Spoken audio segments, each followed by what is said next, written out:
Le Tour de Guyane tient une nouvelle fois toutes ses promesses. Sur le premier tronçon de cette 6e étape reliant Saint-Laurent et Iracoubo, les coureurs enchaînent les kilomètres avec une vitesse moyenne d'environ 45 km/h. Et si toute la Guyane espérait enfin une première victoire, c'est finalement l'Allemagne avec Martin Bauer qui s'impose quelques dixièmes de seconde avant son coéquipier Björn Schröder. Je suis complètement épuisé, mais je suis vraiment très content. La course n'était pas vraiment facile, mais vers la fin de l'étape, on a eu de meilleures jambes. Donc on a pu faire un incroyable sprint final. J'espère qu'on pourra remporter une nouvelle étape. On est suffisamment costaud pour le faire. Les Guyanais devront se contenter d'une 3e place avec Marc Joseph qui réalise pour la 3e fois cette performance. Une mince victoire face aux attentes du public. Mais pour la maire d'Iracoubo, l'important est l'impact de cette manifestation. Dans la ville, les supporters sont nombreux. La commune est allée de Yi à Organabo et aujourd'hui toute la commune se retrouve dans le bourg d'Iracoubo pour l'arrivée de l'État. C'est le service des sports qui a vraiment œuvré pour que cette manifestation puisse avoir lieu. L'année dernière, justement, le maillot jaune, c'est un Guyanais, donc cette année, on espère de tout cœur que ce soit un Guyanais. Demain, retour sur Cayenne, les coureurs partiront de Sinnamary vers 14 h pour rejoindre l'arrivée route de Montabo. Une étape de 148 km, plus que 3 jours avant la fin de la 26e édition du Tour de Guyane. 112 coureurs au départ, 8 équipes étrangères, 10 équipes locales et un staff technique important. Le Tour de Guyane est un rendez-vous sportif incontournable. Pendant 9 jours, les participants parcourent près de 1300 km à travers toute la région. Et pour que la course se déroule sans incident, de nombreux investissements ont été effectués par le comité cycliste, comme par exemple le transpondeur, un système de puces qui permet de suivre chaque coureur. Il fait son apparition pour la première fois sur le Tour. Donc ça ressemble un petit peu à ça, un transpondeur. Donc une fois qu'ils passent la ligne d'arrivée avec leur vélo, donc les transpondeurs sont installés dessus. La boucle installée sur la ligne d'arrivée, elle fait émetteur-récepteur avec le transpondeur et ça prend la réception la plus forte. Ça affiche ensuite sur notre ordinateur, ça apparaît directement son passage avec son numéro de transpondeur qu'on lui a attribué. Et si le résultat de certaines courses ne fait aucun doute, pour d'autres arrivées qui se terminent par un sprint massif, le classement est plus difficile à déterminer. Le transpondeur, qui détermine au millième de seconde près l'ordre d'arrivée, est un allié précieux. C'est déjà plus facile pour les juges à l'arrivée, pour les décompter. Vu qu'il y a la caméra Finich aussi, c'est une aide aussi c'est une aide en plus en fait pour le décompte. Il se peut qu'il y ait des coureurs qui arrivent à 5, alignés à 5 en même temps. Et la caméra, elle ne voit pas peut-être les 3 qui sont à l'opposé. Donc avec les transpondeurs, on a plus de résultats sûrs. Le peloton arrive, le sprint est lancé. Sur l'étape d'aujourd'hui, pas de doute. Premier Martin Bauer, deuxième Björn Schröder, troisième Marc Joseph.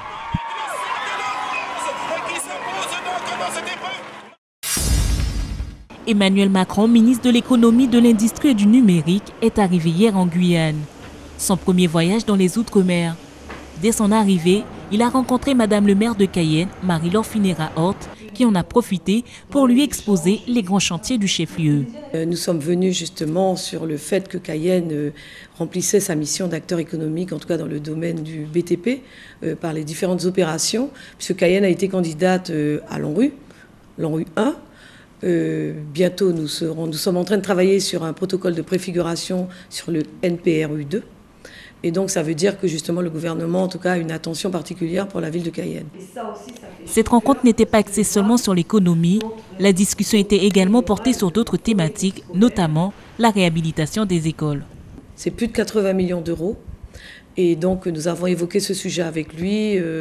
Et je pense que il nous comprend. C'est vrai qu'il y a les fonds européens qu'il nous faudra optimiser et utiliser, mais les fonds européens ne suffiront pas. Donc je crois qu'il a été attentif, il a bien compris, et d'ailleurs il nous a invités à le solliciter lorsque nous serons de passage à Paris. Une rencontre très positive pour le maire de Cayenne. Nous avons bien compris que Monsieur le ministre était prêt, en tout cas, à nous accompagner, puisque nous ne sommes pas restés à lui dire « voilà, nous avons des difficultés financières » et de ne pas faire de propositions. Donc il a accepté en tout cas de recevoir une note blanche dans laquelle on faisait des propositions et donc qu'il allait voir avec son homologue du budget. Et je pense que en tout cas c'est une visite positive, quoi qu'on en dise et quoi qu'on en pense. En tout cas moi en tant que maire de Cayenne, je suis vraiment très satisfaite de l'entretien quand même de plus de 40 minutes qu'il nous a accordé pour pouvoir échanger sur toutes les problématiques de la ville de Cayenne. Hier, dans la journée, un ressortissant brésilien surnommé Conrado a été présenté au centre pénitentiaire de Cayenne par la gendarmerie de Guyane. Il est soupçonné depuis 2011 d'être le chef d'un réseau d'approvisionnement de sites d'orpaillage illégaux qui alimentent tout le bassin du sud-ouest guyanais. Le 15 août dernier, les enquêteurs de la section de recherche se rendent sur le site de Pédélimao, commune de Maripasoula, dans le cadre d'une enquête judiciaire. C'est au cours de leur investigation qu'ils reconnaissent le surnommé Conrado. Placé immédiatement en garde à vue, il est exfiltré par les airs pour être entendu dans les locaux de la section de recherche. Le procureur et la juge d'instruction ont saisi la gendarmerie de Guyane. L'instruction est ouverte. Le jardin botanique de Macoria cultive autour de 1000 espèces d'orchidées. Une aubaine pour les passionnés. Corinne sélectionne les plants qui seront disposés dans la boutique d'exposition. On choisit des plantes bien fleuries pour montrer à nos visiteurs toutes les belles choses qu'on cultive au jardin. Donc ensuite, on va aller à la boutique où toutes les plantes sont exposées. On va enlever les fanés, on va entretenir le présentoir et on va reposer des nouvelles plantes qui seront disponibles à la vente. La boutique est approvisionnée 2 fois par jour, de sorte à toujours avoir des plantes fraîches et disponibles à la vente. Il y a aussi des vases pour permettre aux acheteurs de conditionner correctement leurs nouvelles acquisitions. Ce sont des pots spéciaux, c'est-à-dire qu'en fait ils sont ajourés. Ils laissent passer l'air et l'eau, ils restent toujours frais, donc ça simplifie énormément la culture. Des pots particuliers pour des plantes particulières, car certaines ne nécessitent ni pot ni terre. C'est le cas des orchidées épiphytes qui poussent directement sur le tronc des arbres. Dans la farandole de couleurs et d'espèces d'orchidées du jardin botanique, chaque mois, une seule est désignée pour mener la danse. C'est l'orchidée du mois. C'est le Trigonidium acuminatum, qui est une orchidée de Guyane. Une petite orchidée très florifère, facile à cultiver et qu'on trouve partout en Guyane. Lancé à 15 km/h, Coassi le petit train sillonne les rues de Cayenne depuis plus d'1 an maintenant. Désormais bien connu des vacanciers, il assure plusieurs activités.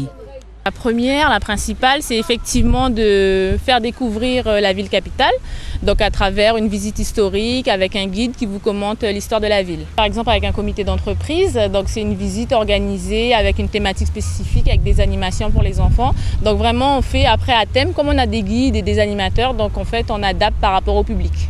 1 heure, c'est la durée du circuit. Pour animer le parcours, une guide est aux commandes et raconte l'histoire de Cayenne à travers ses monuments historiques. Les grands apprécient beaucoup. Sachant que je ne suis pas d'ici, je suis de Martinique, donc ça leur permettra de découvrir la capitale en même temps. Les petits aussi. J'adore passer le temps beaucoup au petit train.